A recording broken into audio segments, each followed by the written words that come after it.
y'all. Hey, y'all. Hey, y'all. Hey, y'all. I'm seeing who I got to both of y'all. I got you here and I got you here. How is everybody? How was your weekend? I hope it was fabulous. For those of you who are watching it later, I realized you didn't have a weekend because it doesn't apply to you. It's okay. It doesn't matter when you're watching this. You can watch it anytime. I'm doing it to where I'm going to embed it in my app and also my courses and my site and also my Facebook page. So what we have been doing, we started last week, all of August. This will be it'll live anywhere for you to watch it anytime. But all of August 2023, I'm going back through my workbook that I set up for years ago. Hey, this workbook that I did years ago, and it's my most popular item. The reason I'm going through this again is for those of you who need it. You know what I mean? And are you live right now? I am live right now, girl. I'm live right now on my Facebook page and my YouTube. What's up? See, listen, I'm going to tell you right now, I get banned and canceled and in trouble. I get fired. I get written up. I've got detention slips with my nickname was Olive Oil as a kid. So I have detention slips that say Olive Oil, you're in trouble again. And it is always, ever since I was a little kid, for speaking the truth. Okay. I come from the pedo dad, the van down by the river with the mattress in the back. You know what I'm saying? My biological dad was the creepy candy man, and he was the pet. We're going to be careful with the words we use. He was the bad guy that me as my safe side super chick, I'm a superhero for little kids, we're helping save kids from my dad. Do you understand? So like I am super, super dedicated to protecting kids on many levels, including my own inner child. And so I am here to help save kids, protect kids, and also your own inner children. You get me? This is why. There are more of us than there are of them. Okay, so if you look at whatever you've been through in your life, even if you've had, you can apply anything to this kind of trauma, which is what we're going through, which is why I have this tattoo on my arm. It's a sword of trauma. This is what I talk about, that all of your trauma, doesn't matter what it was, can be applied to a sword. And it's as if you got attacked by a sword and wounded by a sword. You can stay there for the rest of your life. You can be in. What does a sword do? We've already gone through this. We're on the next page. We're on page 26. I'm just doing a recap. You can stay stunted for the rest of your life. And if your trauma is like being pierced with a sword, what's that going to do to you? That's going to be health problems, mental problems, relationship problems, until you pull it out, heal the wound, and then you have it.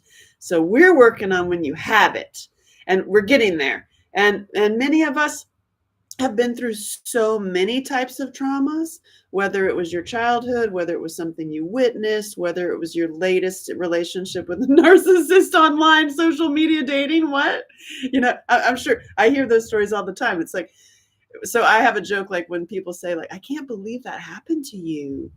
When people say that to you and you're like, that was just Tuesday. So I get it. I get that there's many, many traumas that we go through. The reason that this workbook applies and works so well is because when you look at whatever trauma that you've been through as being pierced with a sword, it has an end point. It doesn't last forever. It actually empowers you at the end. So when you address it, you are even further more empowered and, dare I say, a little grateful for whatever you've been through. I know that's a hard pill to swallow because many of us have been raised by wolves, but I'm here to tell you, there are more of us than there are of them. So just think of whatever abuse you've been through, even your last, narcissistic mate that you went through. Oh God, while swiping. They have many, many victims. You weren't the only one. Am I right? So that means that there's more of us than there are of them. The problem is, if you think of trauma as like getting pierced with a sword, and we are in a battlefield of life, too many of us get, you're stunted by the sword of trauma, and you're done. You're going to lay down for the next 25 years. I'm into not laying down. I'm into proceeding forward and showing people how to do it, including my own life. That's why my own life is a total open book. And I'm just going to lay it all out there so that you can find little nuggets of truth that you can apply to your own life. so that you too can have a sword and be elevating and expanding in your life instead of staying stunted in victimhood. Am I right? Do you feel me? Okay. So I wrote this workbook, 20 something years ago. I'm not even joking. This is my most popular thing, my item. This latest one was designed. Hello, you love it. Was designed by Amelia Horst. She's also in my group, The Reformers, my network, my private network. I recommend you getting in. Now, this is the coloring book version. They're all the same. There's a male, there's a diverse male, there's a diverse female, there's one that looks kind of like me. There's a coloring book version. Next at the end of the year, there's another version coming out. It's all the same book. It's all the same book. It's just different pictures, different focuses, okay? And this whole book takes you through the process of addressing and removing the sword. And today we're at around page 26, 29, 25, 26, depending on which workbook you have.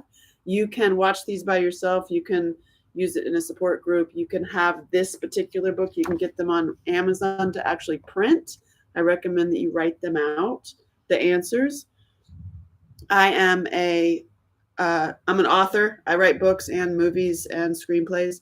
I have also written this book in the hero's journey format, so that when you do the work and you actually write out your answers, you personally will have your rough draft of your book. You see what I'm saying? I'm nice. I love Angela Shelton. I know. I'm here to help. Okay. So yesterday we left with, what if everything you do affects everything else? So like, what if everything you do, including you staying in pain and thwarted, imagine if your trauma is like being pierced with a sword, right? And you're going to stay there. You're going to stay there where you're at for the rest of your life.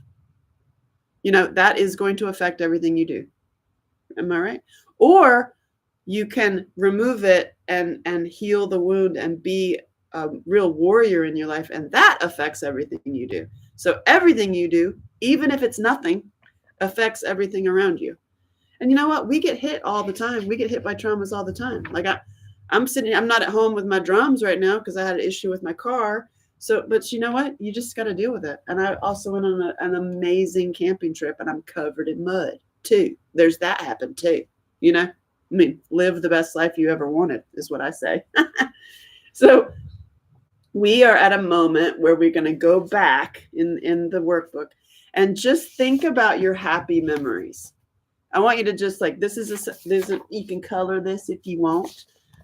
I want you to think about what were the good times in your childhood.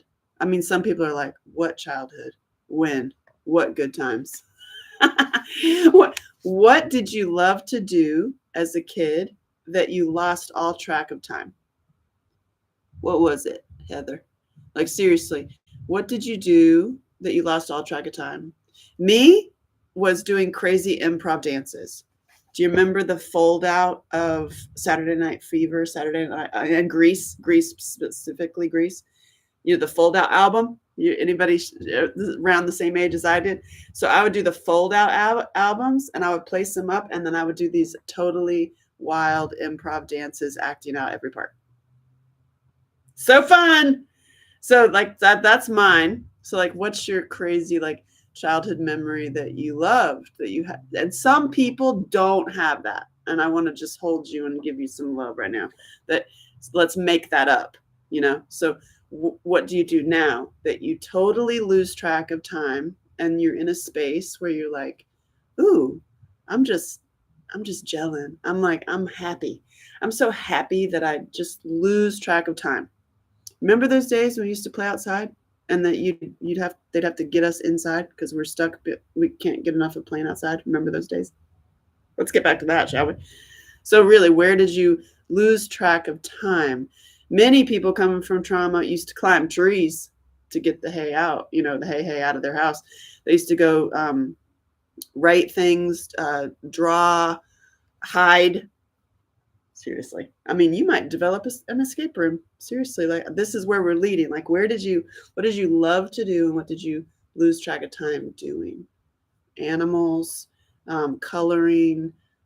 Me, it was crazy improv dance, which is funny because this is leading into my personal show that I'm doing, which is a ton of crazy improv dance. So this is the reason that this question is in here is you can see that you can live a much healthier life when you remove the sword that wounded you in the first place, correct? But take a moment and go back to your childhood or some happy memories. What did you love to do? What made you giddy? And what made you lose track of time? You got any? Yeah, to lose track of time is the key. Like you're just, when you're doing something and somebody's like, hello, McFly. And you're like, I was building the motor of a car. I lost all track of time. Or I was drawing something, or I was sewing something. I want you to just pay attention to what you did that you lost track of time doing. And that might be something old, like that you found later in life because your childhood truly was raised by wolves and you did not have one moment like of peace. Usually there's something, even with my bio dad. I mean, he wasn't bad all the time. Like I have fun memories of him. Not that it has to be about your bio dad. I'm just throwing it out I'm always going to tell my own stories so that you can find stuff. Like I remember trips. I loved road trips, although my father was disgusting and would litter, which is also why I'm super anti-litter. P.S. I'm really anti-litter. That's because my bio dad would actually throw out bags of trash on the highway. He's that guy. Yeah. Which is very representative of who you are in the world. If you're littering your stuff. Funny that we're working on not littering your stuff, cleaning your stuff up and perpetuating and propelling like joy out of you. Right. But first let's get there. So what was, when you were little, your favorite thing to do was, me, it was crazy wild dances and a rock star. Like give me a drum kit. It's funny that I don't have my drums today, but give me a drum kit and let me wail on it, or give me an instrument that I don't know how to play and let me just play on it like a dork. Like I love that. Removing all judgment, removing anybody else, removing the inner critic from your brain of like, you can't do that. You don't know how to play the piano. So what? Just play with it. Oh. What did you love to do? What's your favorite thing to do? And I lost track of all time when, and these are written out in the workbook for you to finish the sentences. And I would really like you to actually write it down with your hand, like actually your hand. And sometimes practice your other hand, your non-dominant hand, and write this, and then you can clue into your subconscious. Climb trees to get away from people. Heather, I climbed a tree yesterday so high up. I climbed a tree so high up that it was a little scary. So I feel you. And that is part of my own. I like that you mentioned climbing trees because that's a really big thing with me too. Because it's actually in nature, you're quite literally hugging a tree and you're getting off of the floor and you're exploring and you're looking further ahead. I mean, climbing trees really does symbolize so much. I share that with you. And so you can lose track of time. You're having fun. You're out in nature. Like if you can add out in nature, you're like ahead of the game. And I have the most fun when I climb trees. I would hug. Yeah, seriously, you'd hug a tree. Yeah, I understand completely. And that's funny. Now, when you know that, so like, climbing trees, what can you do in your life now to climb trees more? Like for me, I am quite literally, as an adult, I'm scheduling in my time. So on my weekly schedule, I will do something like that. Like it says, climb a tree. And of course, the adult in me is like, what tree? Where? What time? You ain't got no time for that. And the little kid in me was like, no, Angela Shelton says it's in the book and it has to go on the schedule. We don't know where this tree is. We're going to go find it and we're going to get muddy and climb it. You hear what I'm saying? Like, maybe take a hike looking for trees to climb. Exactly. And do that with your kid. So I want to just add this in because you also are a female like me. And many times my issue that I've seen with us ladies, and this is not against me and men or not women against men. I am just throwing it out. I'm noticing a pattern with myself and other ladies. They have for years, am I right, put everything else that everybody else needs and their schedules and their traumas on your task list. And your task list has been pushed further down the totem pole. Am I right? And also, where we're at now in my life, I'm always going to show you where I'm at and then be full revealing of the process, so that like you can, if you're further ahead of me, then great. I'm trying to catch up to you. If I'm further ahead of you, then awesome. Look at the stepping stones, use the pathways to get to where I'm at, and then let's go further together. Okay. So one thing I'm super noticing in my life and applying now is that the men I work with and I respect and I admire, I luckily have many of them in my life who are, and the one in Nashville, my friend Sean Cullen Young, Sean, not Sean Cullen Young, he's in my movie. Sean Gilder, who I call Jesus. He looks like Jesus. He's the one in Nashville.com. The reason I'm a broken record with him is he is one of the men I have been admiring and following, and now I'm very good friends with, who has their lives together, their health together, their finances together, their relationships together, their bodies. They look like they walked out of a fashion magazine, and they have projects that we do. So, and I have been, hey, how'd you do that? How'd you do that? Do you have a workbook? I have a workbook. How do you get all that stuff done? And something I have learned from them is they do, you ready for this? You hold on to your seat, ladies. They do 3 to 6 hours. 3 to 6 hours a day on their maintenance for their body, mind, and spirit. Now, you can call that self-love. You can call that self-care. I personally think that those terms myself are a little soft. I like a more, it's just me. I climb trees, Heather. So it's like, I like to look at it more empowering, like less Post-it notes on our mirrors in the bathroom and more actual task list. Like, what do you actually do? You need to take your list of your day and put in 3 to 6 hours. It might be, what I'm doing personally is an hour to 2 hours with you live. That applies to my self-care and my maintenance. You see what I'm saying? And you double it up, because this is what I will throw with the ladies. We're such multitaskers. So double it up. So when you're out climbing trees, when you're going to go on the walk, put an audiobook on. You see what I mean? Or do it with a friend, or like when you're doing the workbook. This also applies to your self-care, but make sure that it's 3 to 6 hours. And these guys that have 6 hours, usually it's because they have appointments. They have yoga. They have cold plunges. They sit in a hyperbaric oxygen chamber. But all of the difference is it's non-negotiable. Their time every day, whether it's a walk and yoga and the way they're eating, that's what I do. I prepare really good food for myself, and that applies towards my 3 to 6 hours. And when you can double it up, you can also go climb a tree after. Let's have lunch in a tree, Heather. And so apply the female multitasking, taking care of everybody else, to yourself, and then keep working the work. That's my side note to the ladies, is to actually schedule it, even though you're going to argue with yourself. I see you. You're going to I don't have time to climb a tree. Yes, you do, because that's part of your 3 to 6 hours. And also you're going to use the drive to go to the dry cleaners. You're going to double up. You're going to the dry cleaners. You have to do that anyway. And you have to pick up the kid. Well, there's a tree at that national park that you pass. Give yourself 20, 30 minutes to go either sit and take your shoes off and do a little meditation, or go climb a tree and write a song.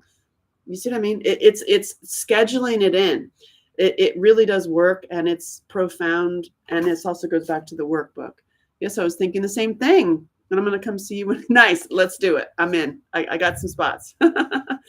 And so that the key is, where did you have, well, there's many different keys, right? But what I'm talking about with this workbook is starting to put your body, mind, and spirit maintenance, if you call that self-care and self-help, fine. Or self-maintenance. I like the maintenance. I like because for me, hear me out, the whole I'm going to put self-care and self-love. It just seems soft to me, and it seems like something that could get passed over on your list, as opposed to a hard task. Like, hard task, climb a tree, not self-care moment. it depends. If you need that for yourself, like I need a self-care moment and draw a little heart and a little smiley face. Great. If you do that, if it makes you actually do it. For me, I have to have more concrete because I will pass over the self-care. I'm one of those. I'm like, what? I don't need that. I'm cool. Does it involve a hike? Like, so I just want you to find the words that work for you, and go back and look at where you were the most happy, where you lose track of time, and put it on the schedule. And I know that that is such a difficult thing. And here's the catch 22. When you start putting it on the schedule, notice I've been doing it, and watch all the changes that are happening in my life. I've been doing that, even though it doesn't make any sense to me. It makes no logical sense. I'm going to tell you right now, it makes no logical sense for me to put my time of play on my schedule when I have such a massive task list to do. It just, the self-hatred and the self-beating up and the workaholic stress level here of all the projects I have wants to tell me to you're fired. If when I want to be like, well, I have to put my self-care I have to put my self-care and my self-maintenance on my task list, I will argue with myself. I'm just going to tell you right now. I'm like, you can't go do that. You can't go sit in the mud. You can't go walk in the mud. No, you can't, because you have 14 other things to do. And I'm going to tell you, hey, I'm going to tell you right now, it's a catch-22. It really is. And I'm living testimony. I'm going to just tell you, I'll show you my own life. I'm like, you'll see my sites and everything are all like changing and like streamlining because I'm doing this. It makes no sense to me at all. That when I've been putting myself on my schedule, everything else becomes easier.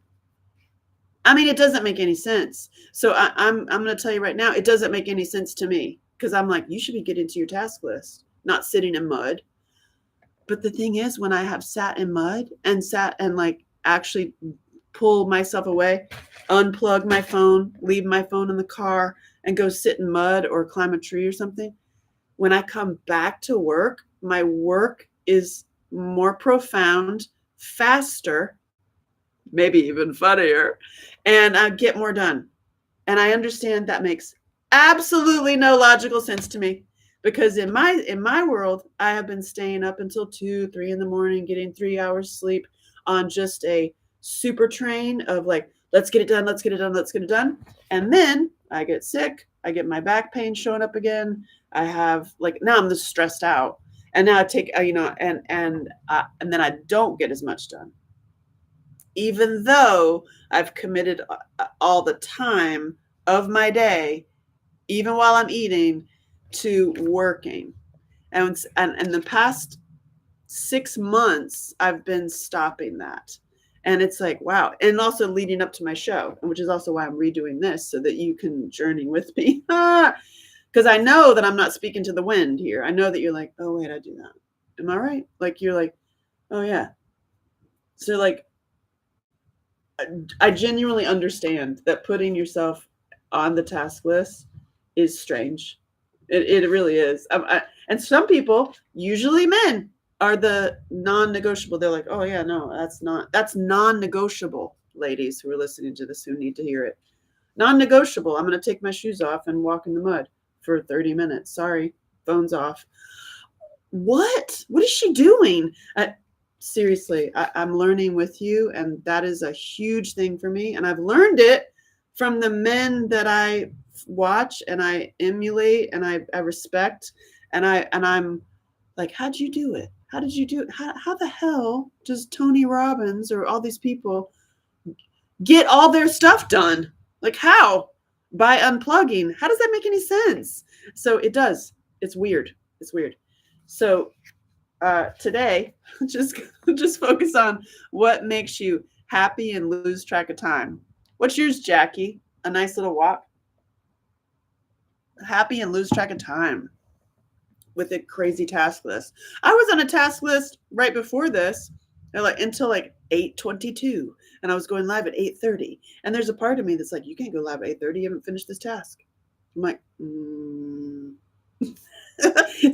right. Sharing is caring. So Let's go to sharing, the big one, page 29 or 28, depending on which workbook you have. What is your trauma? What happened? What happened? What happened that put you stunted? What happened that gave you the sword? And I know for some people, speaking of writing it all down, that's a long list. Walking is great for that. I took a neighbor to the store while I was at. See, oh, perfect. You layered up with your tasks. I love that. It's like let's take the advice of the people that I'm watching, that are working, that it's working for, and then apply that multitasker female energy to it. So now I'm like, oh, okay. Well, I can go live and I can work with my puppets and I can like work on a song with y'all. So I'm doing all of that. Oh, I just got rid of not rid of. I just had 3 hours and I wrote a song. I went live. I faced that fear and we did a workbook. Awesome. Let's go. Like, you know what I'm saying? Let's grill a steak in a tree next. Let's see if we can get that done. I can do it. You feel me? I love that you're laughing. I love it. Thank you. So what's the story? What put it there in the first place? That is the big one. The big one. This is the big kahuna. I slipped you in there. It was a soft slip in. What's your favorite, most fun memory that you get lost in? And what do you love to do that you get lost, you lose track of time in? And then here's the zinger. What happened? What happened to put your sword in place? What was it? Also, what kind of recurring pain and suffering have shown up in your life? What do you complain about the most? God, this is some doozies today on a Monday. We're just going in. We're just going into. So what didn't happen? Seriously? High five. High five. What didn't happen? But what happened that's a recurring, repeated issue? Ready? I'll lay mine out. Okay, that's really funny. What didn't happen? That's like when I say, like, when I see many of us, myself included, will share something and somebody else will say, oh my God, that happened to you? And you're like, that was just Tuesday. I mean, that was just one. I wrote it all out on my first website. And oh, yay, in 1980. And I wrote it all out. Excellent. You just wrote the whole thing out. Well, I'll share one because I mean, exactly which one applies. But I'm going to share a big doozy, and I think it applies to many people. I have a unique experience with the child abuse stuff. So this might apply on different levels. But for mine and my recurring suffering and my recurring issue that I complain about, music is my medicine. Hello. Yeah, I hear. That applies to, like, what do you lose track of all time doing? Is it listening to music? That's awesome. Write that down, girl. Now, what's the story and what's the recurring issue? Okay, so if anybody's following me on TikTok, I started on TikTok by reading my journals when I was a teen and 20s. And if you read my journals, because I've been doing it out loud, and I'm going to come back to it because I got it, like the train took off again in my life. This is what happens. Like, I'll throw an idea out and then it takes off and I'm like, oh, hell. Oh, okay. Shit. Well, that's awesome. Because everything in my life personally has led to this show. Everything I'm doing, everything, even my golf comedy, everything are pieces in the kaleidoscope of Angela Shelton, the reverse fireworks display that leads to my big opus show, Pricked. That's what I've been doing for years. It's like 20 something years. And it's a huge fear of mine. That's why it's taken so long. And also the stepping stones for me to get there, to have the fearlessness to do it, the stamina to do it. And also I'm ready to do this show. So it's called Pricked, and it's a new education. And the basis of that is, and this is for you too, like whatever your story is leading to your book or your course or your idea, your dream. Family wasn't happening when I sent them. Yeah. When you sent them links to it, family was not. Yeah. When you sent them links to your story, your family was like, what? Yeah. What are you bringing up? Well, I mean, we bring these things up so that it helps somebody else, right? Am I right? So mine is my most recurring complaint, and the most recurring thing that keeps showing up is men who really don't like me all that much.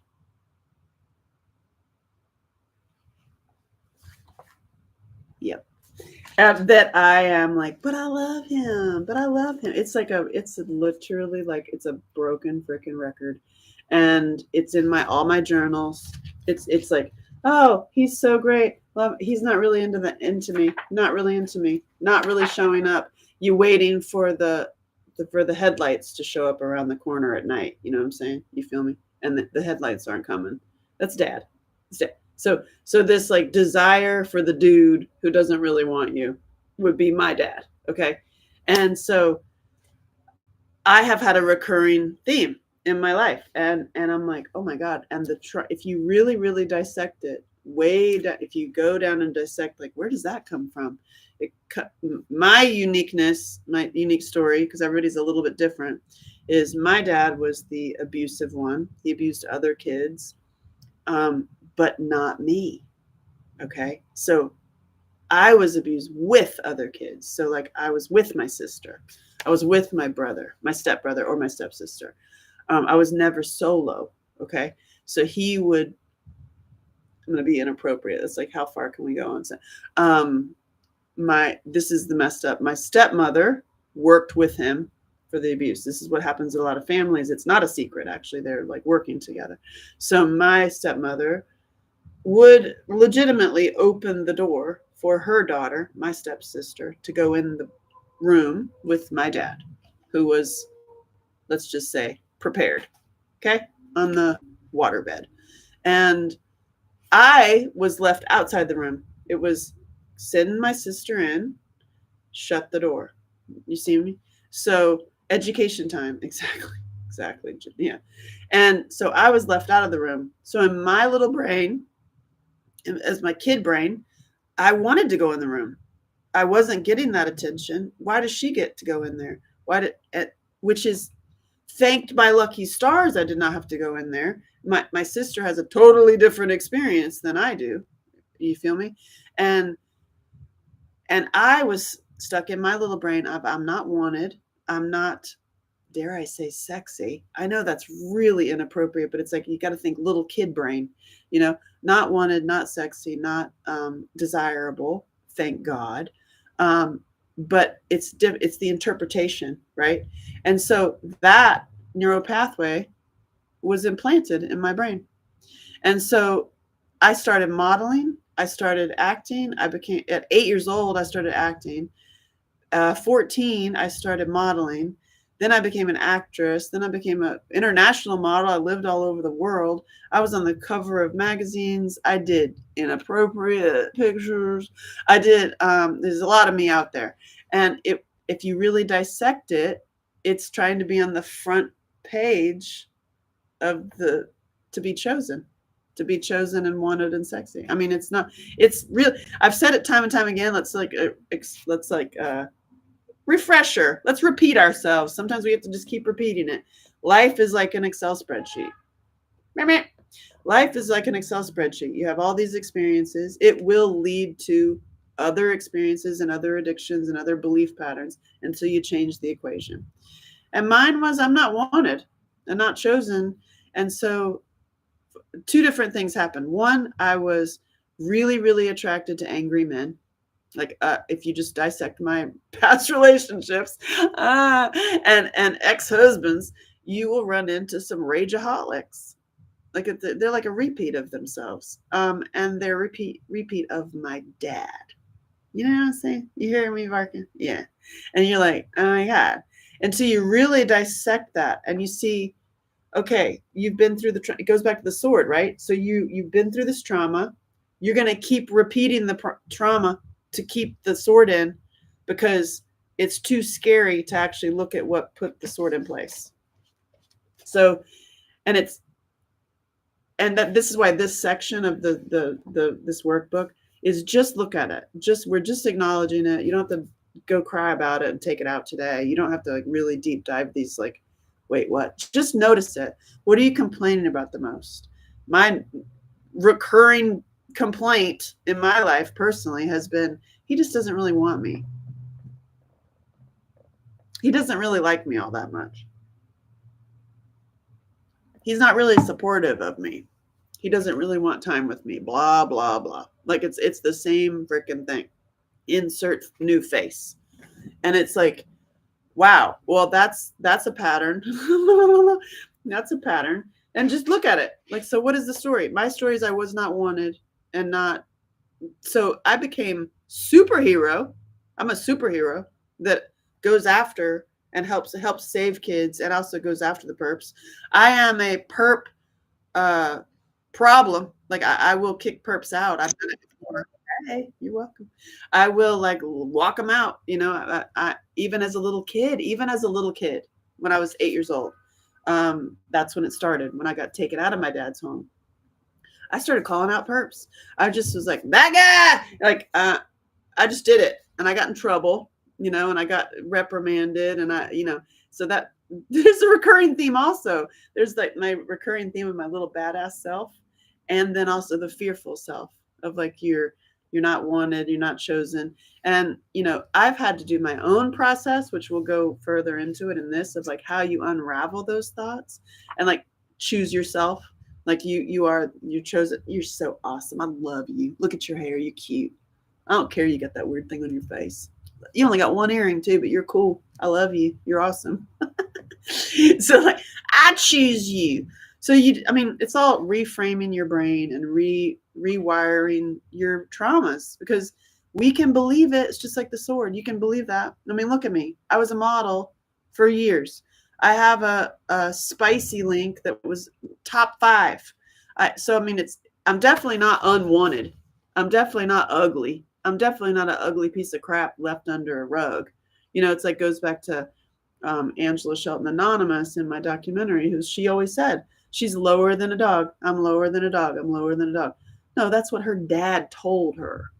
And that she was lower than a dog. I met her. I spent a lot of time with her. She's cute as a button. She's teeny. She's a little teeny thing. She's like 4'6". She's so super cute. 4'6", by the way. She's a teeny little thing and drank. She got sober, but she drank a case of beer a night. That little teeny thing. No wonder she'd black out. So she was drinking a case of beer a night. That was her constant complaint, to rid her or to kill the inner thoughts in her brain for a minute that she was lower than a dog, which is what her dad used to say to her. So my dad didn't tell me I was unwanted. His actions did. And also with my brother and my stepbrother and my dad, there were times where I was actually told we like Lisa better. Lisa's prettier. So that's my stepsister. So I got to back up. It was actually said to me. It was said and presented to me in my little brain that you're not wanted or chosen. Again, thank God, but it's different. It's weird how our brains work, right? And so that's mine. That's my trauma. I wasn't chosen. And so we can get into like other things I had to do, the trauma of poverty, the trauma of, I had a date RAPE happen, RAPE when I was 15, that I didn't even realize that was a date rape until I was at a trauma conference in my 30s, years and years later. I just remember I was like, oh my God, it's because I didn't fight. It's because I just froze instead of fight. And no, that was an actual. So again, goes back to you, Heather, when you said, well, which time, what trauma? There's a whole list. But for me, if I really do pare it down, like focus it down, like you're focusing on your schedule that you're going to organize. What was that core thing? What's that core complaint? What's the continually recurring complaint, coughing, issue that you have that is, it just keeps coming up? What is that like recurring complaint? Not chosen, not wanted. Yeah, that's huge. Like it's a huge thing to say. And then it goes into what memory affects you most of the time.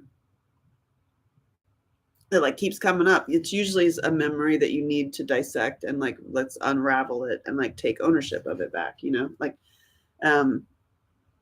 same. So how has being wounded with the sword, if your trauma is like a sword, kept you away from joy and happiness? Well, yeah, for me, it keeps you in that negative thought pattern of like, so you can be presented. This happens a lot, and with trauma survivors, you can be presented with joy and happiness on a silver platter. Honestly, it could be like, here it is, one time payment. Actually, it's free. Just click here. This is it, and you'll be like, no. Is there a payment plan for pain, anxiety, and panic? Can I get on that payment plan? Because I know that, and I know how to handle that, and I like it a little bit. Can I sign up for that one? Yeah. So when you think about that, like you're like, wait, actually the pain and the stress and the anxiety and the staying stunted actually is kind of familiar. What'd you say? And I want to just keep repeating that. And that keeps me away from my joy and happiness because I'm actually terrified of my joy and happiness. What'd she say? I know. How is the past affecting your life? Every day. How's the sort of trauma affecting your life and your relationships now, and how many times, like, here's a big one: when you complain, this is something to notice, especially ladies, I think, do this more than the fellas. Have that inner dialogue in your head with someone else as well. You ever do that? Like, y'all married?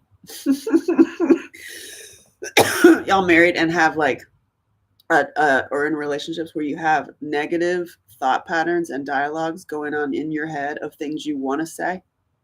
Do you feel me? You're like, you know, a long, long time ago, this is long, way before I started my healing journey, I would actually think, like in my brain, I would think about taking that cup right there and just throwing it into the TV and smashing everything. Or just, I wish I could just take a bat and just like take all the glasses out in this room. Or you have like, you stupid. If I could just say what I really want to say to you. This is all happening in your head, right? That's what I want you to pay attention to. Just pay attention to it. Don't, and like me, I'm like, God dang, like, what in the ever living hey are you thinking? You know? And we don't say it out loud. We say it in our heads. And then that will lead to illness, chronic pains of our own body because we're mad at somebody else, usually connected to our original trauma. It's like a repeat. It's just like I said, like my exes that I experienced, like, we're big rageaholics, and you can get mad about them all you want, but you can go back to the original trauma of why you were even there in the first place. Like, do you think you're going to fix it? You think you're going to fix it this time with that guy? I had experiences with one in particular. He's pretty famous too. And he would have yelling like he would berate and yell at me and tell me I was a stupid piece of crap in public, in really fancy places. So like there's all a bunch of celebrities around, a bunch of agents, and he would get into my face and yell with his finger like this, right in my face, and yell at me that I was a piece of crap. Yeah. And who just sat there and didn't yell back, didn't take it, didn't just sat there like, that would be me. Yeah. Today it would be a little different. But back then I was in my 20s, and I didn't say anything. And because, it's all power moves, and it's like, if you really dissect the situation, like, you can dissect the situation. It's just I was very young and naive, and also in my own. I'm still naive too, y'all. I'm so innocent sometimes. You're like, are you just dumb? I'm like, I think I'm just innocent, like a little kid. I'm like, but I have this thing where I actually believe in people. I really do. But then that my claws have come out, right? So today, if this happened, rue the day. Seriously. I'm like, boy, you're not gonna have a good time if you do that to me again. But if you look at it, it's a power play, right? It's a total power play to belittle the one. Actually, in long, like, I had written a bunch of the script, most of the script, right? And he was just doing a power play to like take away my power so that he took more credit. And I mean, it's really, really simple. It's just you don't realize the game you're playing sometimes because other people are playing weird games. And when you're just innocently in there, like, I'm just trying to help, or I'm just trying to change the world. I'm dumb as hell. Yeah, I know. I say personally, I like keeping the naive innocence. Like I am very protective of my inner child for that reason because I'm like, well, you know what? I am a truth teller. I'm still a truth teller. I'm still wild and crazy. I'm still actually fearless. And I'm going to own that more instead of staying more layers of silent. I'm going to go more layers of innocence with a sword. Does that make sense? Like, I don't want to be naive and stupid, but I want to I consciously work on keeping that core innocence because I personally don't want to lead into my life, especially where I'm at now, of being in a place of hatefulness or revenge or vengeance. I'm like, you know what? You can yell and be a piece of crap all you want in your own life. I'm just going to reflect it right back on you. It's going to trip and make you fall on your face because I'm just going to come at you with like total happy, joyful God love. If you can't handle that, which you probably can't, these people, they're going to just trip and fall. And how does a painful experience keep you from joy and happiness? Well, with that particular one, I was silent. It kept me from joy and happiness because it kept me from a lot of jobs because, he got them, so there's that. Or I got stuck in fear of saying anything, fear of saying anything against these guys. I mean, if you do dissect Hollywood a little bit, PS people, and you see the people that actually do elevate and in that world, that kind of disgusting world, the worst ones go ahead further. And it's because the agents who run everything and the studios can have control over you. The more of a mess you are, the more of a hot mess you are, the more control they have over you. So wrap your head around that. That's good in a way. Sometimes I've become cynical, yeah, but I have to try never to become bitter due to my hurt of being violated. Yeah, I get you. I feel you. I believe, and I witness it myself many times and in my own life, that there's more of us than there are of them. First of all, keep that in your head. There's more of us than there are of them. And when we stay elevated and expanded in joyful healing, you're actually spreading God love and you're actually spreading joy energy. If the word God makes you hold a sign and get you all butt hurt. But you're doing the opposite. If you come at it with like a cynical nature, like this whole movement now with like anti-men and anti-toxic masculinity, that's a trick. That's a total trick. This is not a matter of anti-anybody. This is sharing joy. And when you share joy and joyful healing and joy, you actually do affect the whole community. And we don't need to go back. We don't need to go back and like, stay stunted. We just proceed into the higher elevated consciousness, honestly, of joyful healing and then living. We're not even talking about sitting around talking about healing all day.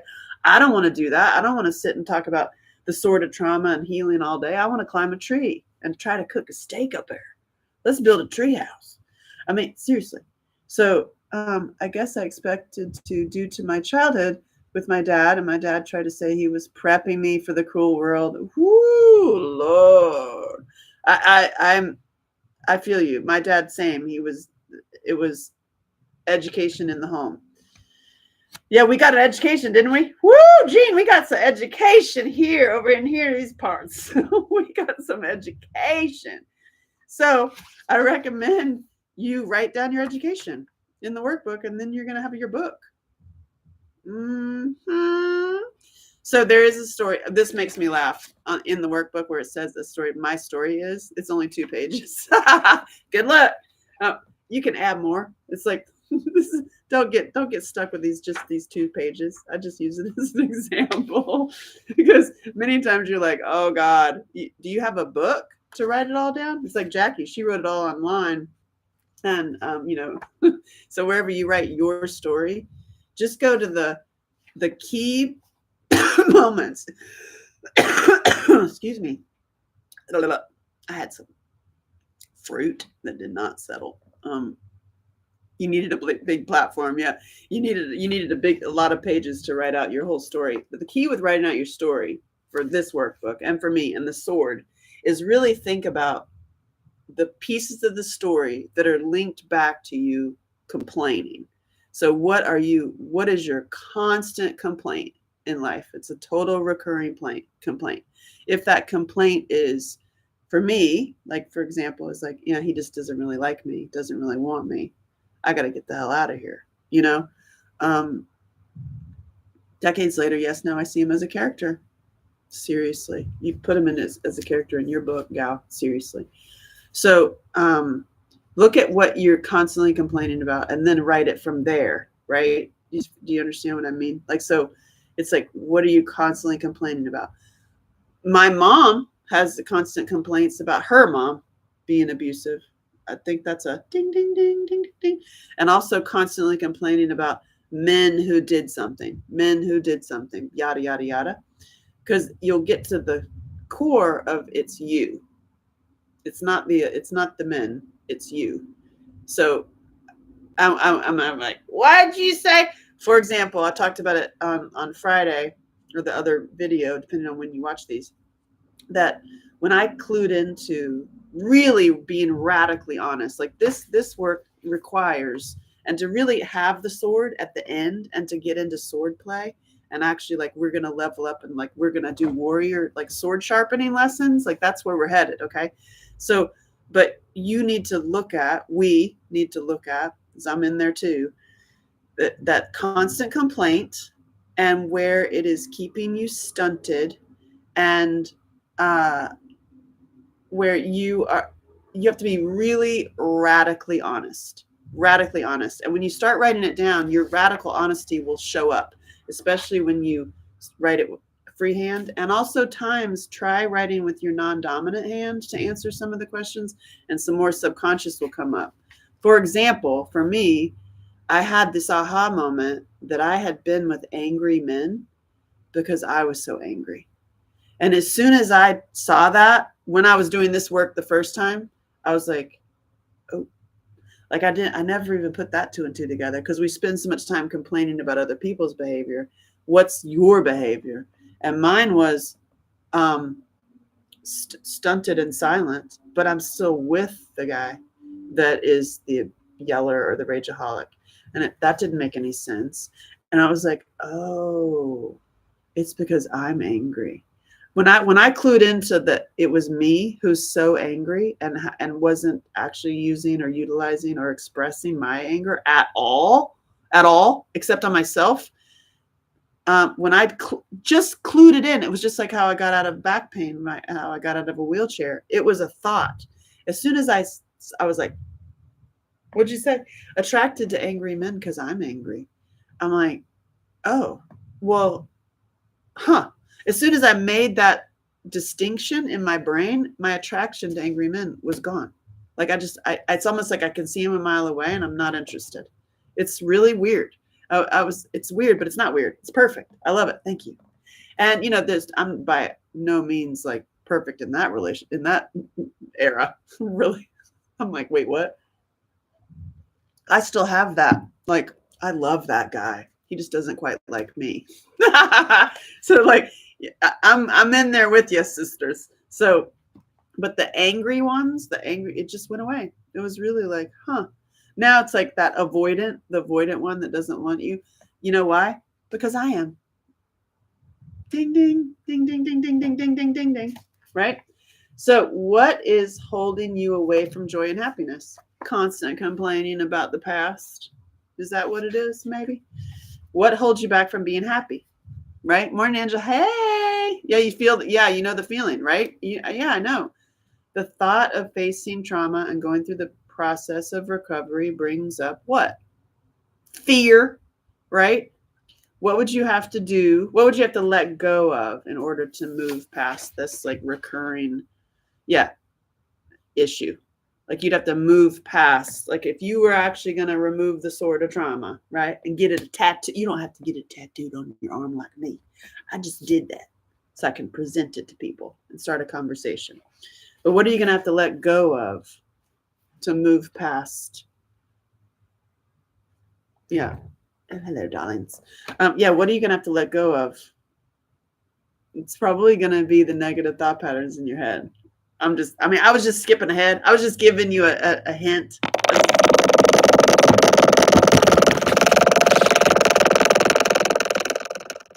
What was that? Did you hear that? It was like, I guess somebody was saying something that you agreed with. What's that? So, morning. Hey, you know the feeling. Yep. So it's like you're going to have to let go of that constant complaining, negative thought patterns. Shut your front door. I don't want to talk about it at all. But what's the memory that haunts you the most? Even if it's in your relationship right now. What's that thing that the person did? Or, in business, what's that thing that the person did that you keep complaining about? It's probably a ding, ding, ding, ding, ding, ding. I mean, like our bodies, just like our pains show up, that constant complaint also shows up something. It also shows up like, hey, maybe you should listen to this. Hey, what? Are you online? Look at this, by the way. I thought this says walk the line, and I've got a line, superhero pants on today. What line are you crossing? All of them. Yeah. So yeah, what are you complaining about? That's a big deal. Like, what's your constant complaint and that memory that haunts you the most, even if it's new? Okay. So it's like, especially, okay, in social media right now, and everyone's so, gets so upset. Whatever, something you read, I'm just throwing out an example, a comment or something that you're going to harbor and hold on to and you're all mad about. Dissect that. Why are you so upset? What's the thing? What's the getting your brain on that, like, angst?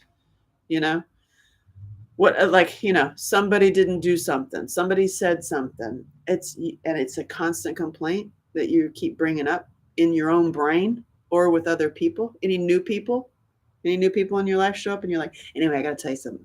I got to complain about whatever it is. What is that? That is a real key thing. What was that? I don't know what that was, Heather. It was my computer agreeing with us. It just started going, ah! I mean, seriously. I'm thinking about getting a Tasmanian devil tattoo. My dad's favorite. He passed away. I never knew him. Oh, that's awesome. I always compared myself to a Tasmanian devil. If I was going to address my anger and rage, I was like, so I'll use that as an example. I mean, again, like we use our own lives. And back when I was first starting doing this, I thought if I address my anger and what I complain about, I am going to be a Tasmanian devil. It's never going to stop. It's not going to be safe for people to be around me. I'm going to be in an orange suit. And what I learned is when it's intentional, focused release, that's why I also, side note, I recommend intentional affection. This is why I work with couples and dating people. Like, intentional affection too is powerful. Intentional, like, instead, like, stop stepping around what everybody needs. Like, I really need a hug, for example. I will, hey, ask for it. Hey, could I have a 7-minute hug? Like, it's like, what? Okay, weirdo. But instead of passive aggressively moving around a conversation to try to get a 7-minute hug and then getting mad at somebody because they're not accepting or understanding your passive aggressive little hints, just ask for it. But first you got to know what you really want and have the gumption to ask for it and be ready when somebody says no. What are you going to do? Put an ad out? Channel that rage and anger into something good. Yeah, for sure. And and channeling it, but also expressing it, like expressing it out of your body, even if it's just saying it out loud. Like, that's the key. You can just say out loud, I'm angry, I'm upset, and you don't have to beat a chair, or go get in one of those, rage rooms, etc. All those are all great, but I personally am always looking for things that are fast and that can get us moving forward faster, because I don't want to be stuck in another repeated trauma of even trying to figure out how to express rage. You know what I'm saying? Like let's just like elevate and like let's go faster. Elevate and expand faster. We're on page 24, 34, 34. Right? You have temper problems. Yep, you had temper problems, and I just didn't put up with anything. Girl, I know. And you can dissect that and be like, let's go deeper into that, shall we? What are you so mad about? Maybe we need to climb a tree. So I'm not happy about right. I'm not happy about a repeated common trait in my own life. Again, I can tell you this, and maybe you'll find a nugget of truth for your own. Are con artists. My dad was a con artist. So he was a con artist in his work. He was a con artist in with kids, with like high up in the church, liked in the community. And then what's he doing behind the scenes? He's a con artist. I got bamboozled by another con artist who was a distributor, who it turns out he's a total fraud. Like that show, if you watch it on Netflix, the Fire Festival, with that guy he actually had no festival. It was all fake. He was just stealing millions of dollars. That's what this distributor was like with 27 filmmakers. Of course, it's that. What the hell? Why is that going to be my distributor? Really? Are you kidding me? Well, apparently the universe wanted me to go through that, because I was one of 3-4 filmmakers that worked with the FBI to catch him, to put him in prison. So, it's like sometimes you're like, why do I have to go through all this? Well, I've seen that many times, many things. If in fact, pretty much everything. In fact, everything I've been through is so that I can teach it and help you go faster. Like I now have like, oh my God, there's hurdles, obstacles. I can be the funny one, which is what I'm doing. I'm the funny one, and I bring the fun to be like, hey, watch out for that tree. Or like, watch out for this, watch out for this. This is a faster pathway through this crazy battlefield that we're in, so that we can level up and elevate and expand each other by just doing our own stuff. Like I'm on my little warrior island, you're on your warrior island. We can be like, hey, this sword technique works faster to move to the next level. Awesome. Got you. You okay? You good? I'm not going to help you because I'm on my island, but I can show you the path. You see what I'm saying? So it's like that visual can help you for those of you who, like myself, want to go back and save people. No. You're on your island. You're on your warrior island. I'm on my warrior island. You got a whole bunch of other people. We're all in different levels of the battlefild. Some people are so further ahead. I'm further ahead than a lot of people. But like I just got one. Like I just got stabbed. I just got a new one. I just got a new sword. It's in my leg. But I'm still proceeding forward, and I'm utilizing, like I'm helping y'all, and I'm also utilizing the people that are ahead of me, going like, hey, yo, how'd you get this while you're running? How'd you get this out? You see? So if you can look at it like that, it also helps with the staying in trauma 24/7 of your own pain. So if you can look at it like you're on your island, what the hell are you doing on your island? Because we're all warriors, reformers. I like the reformer even better, because that's why I have rock star reformers. We are reforming things. We, as survivors and advocates and social workers and, first responders and therapists and healers and all those people that were called into doing this work to help other people, because we're helping ourselves, because we all have our own stories. You just see what I'm saying? We were called to this work for a reason. And many of us will get stunted because you're still trying to keep up with and save everybody else. And when you can just look at it, you are on your island. You're on your island of your battlefield. The best thing you can do, the most important thing you can do, is to keep your island moving. And elevating and expanding and staying centered, and you becoming the best warrior. That you becoming the best reformer in your own life is the best thing you could be doing. Am I right? It's also it's the most effective. And when you see, I like visuals. I'm an artist. It helps me to see visuals, so that when you can get stuck in your pain, like like I said, I have my own. I have my own in business. I have my own in my personal relationships. I have a kid. I mean, I'm a mom also who shares co-parenting. Like there's that. There's why is it doing this? There it goes. There it goes. There it goes. Hey, y'all. So there's many different things you can use to keep yourself stunted or like stopping proceeding forward because of complaining. So I'm going to just remind you, as I'm reminding myself, like we're on our island, we're moving forward. You just get it straight in your own island. Kind of like, AA says, clean up your own side of the street. I get you. Yes, that's true. And we're elevating and expanding. So, and also there's not like, hey, I did this workbook, I'm healed. No, because then you're going to get into writing your own book, and then you're going to get into distribution, and then you're going to have your own like next. I don't know. You're getting hot or something. Quit your yelling. Why are you talking? See, look, my computer is like getting all like, "Hey, girl, what's up?" So does that work for you to see it as a battlefield, and to see like you moving forward and elevated and expanding with all the crap? Like you got swords, you got Chinese stars, you got daggers. I mean, many of us have been through so many things that to list them out is going to take you a book. And the key is you look at it shakes all over. I hope it's not the cooling. It probably is my cooling fan.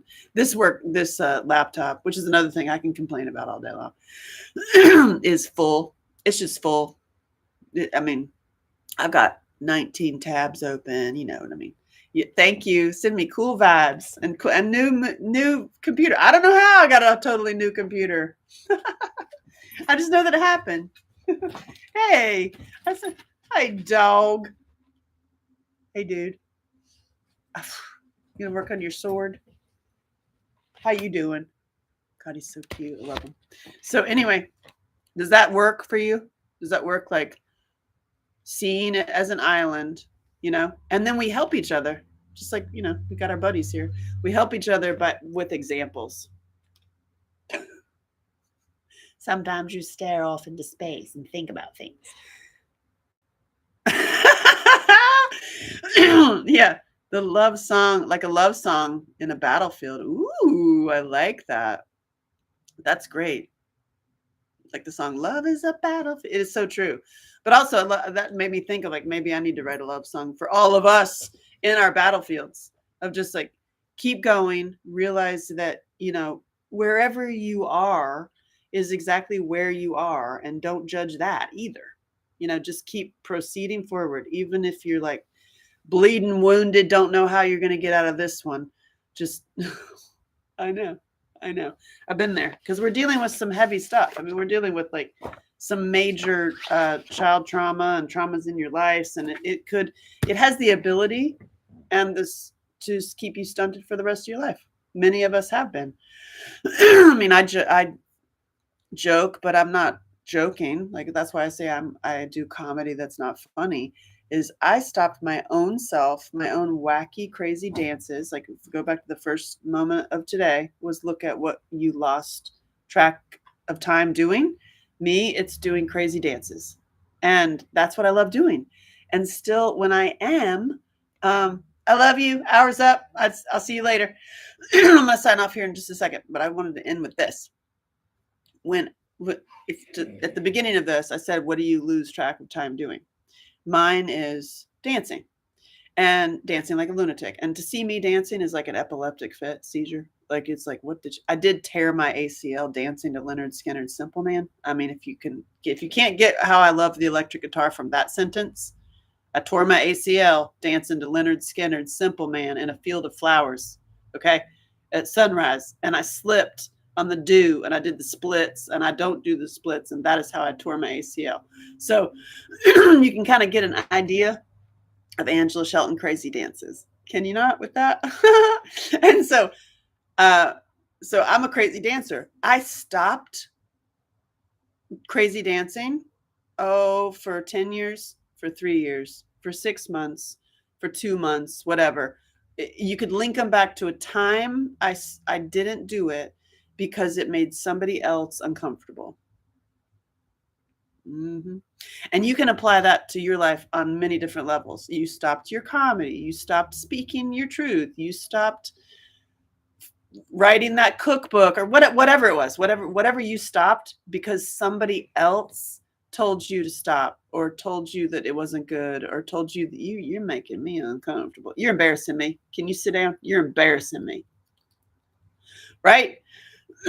I stopped for 10 years, 3 years, 6 months, another like 2 months. And it was like you can pinpoint it. And you're like, well, our job and my job with you to inspire you to live a joyful life, no matter what the hey you've been through, is to not stop. To not stop because it makes somebody else uncomfortable, because they are talking to themselves. They're talking to themselves. So my job is to just be the craziest freako happy dancer I possibly can, while continuing my massive to-do list. Like, I have a ginormous task list to do. I beat myself up. I come from self-mutilation and self-hatred, and like we're getting into that tomorrow. Your negative thought patterns, we're starting that tomorrow or the next week, however you're doing this work. Because some people are doing it daily, some people are doing it weekly. And the key is just being super, super radically honest with yourself. I'm going to be super radically honest of the different layers, because I've done this work for years. Many people have. And now if you do know me and you've done it forever, or you've done it with some other facilitator, at a retreat, I suggest you do it again as your inner self, as your inner child, and do that. Try doing this workbook as your inner child. Like, what would they say? What would their answer be? And then you can write it out with your non-dominant hand, your answers, and you'll get another layer of some subconscious stuff that you can address again. Like, it's ever evolving, this sword work.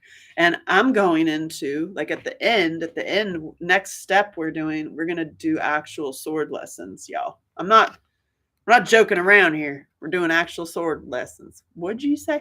First, you got to get on page 33 or 34, depending on which book you have.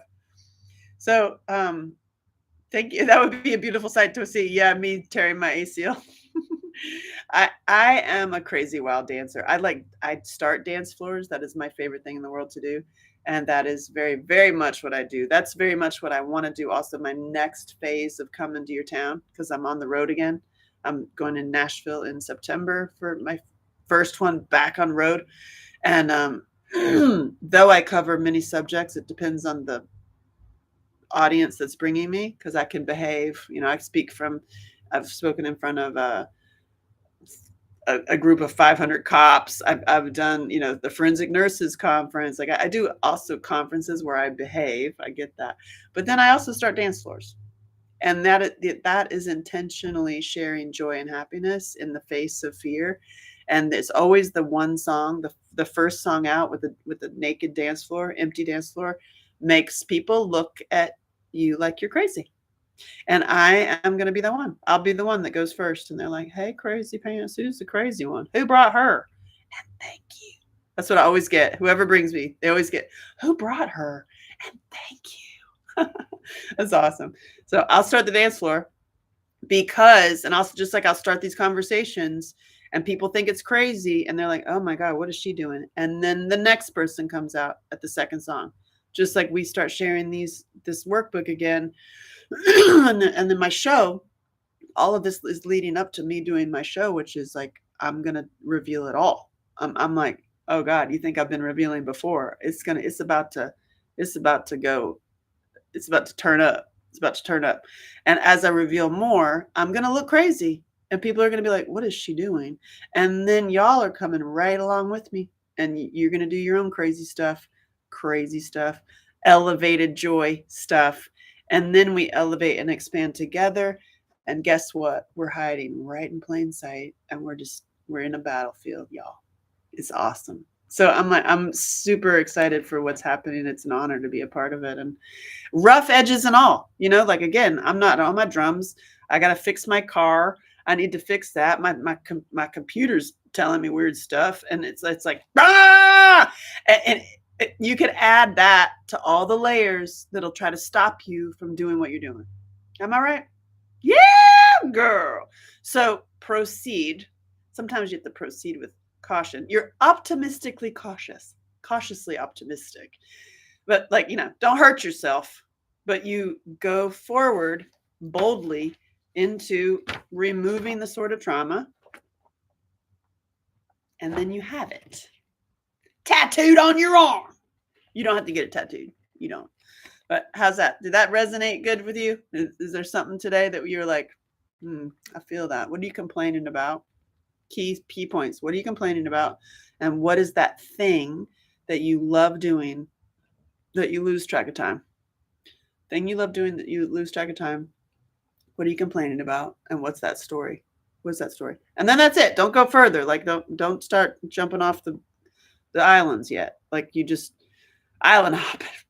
Just look at it. Love yourself up a minute and proceed. Because we all have our hurdles. I hope to say me. Awesome.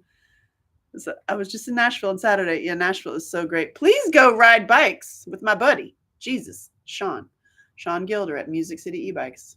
It's the best. I will be there in 2 weeks, about 1 week.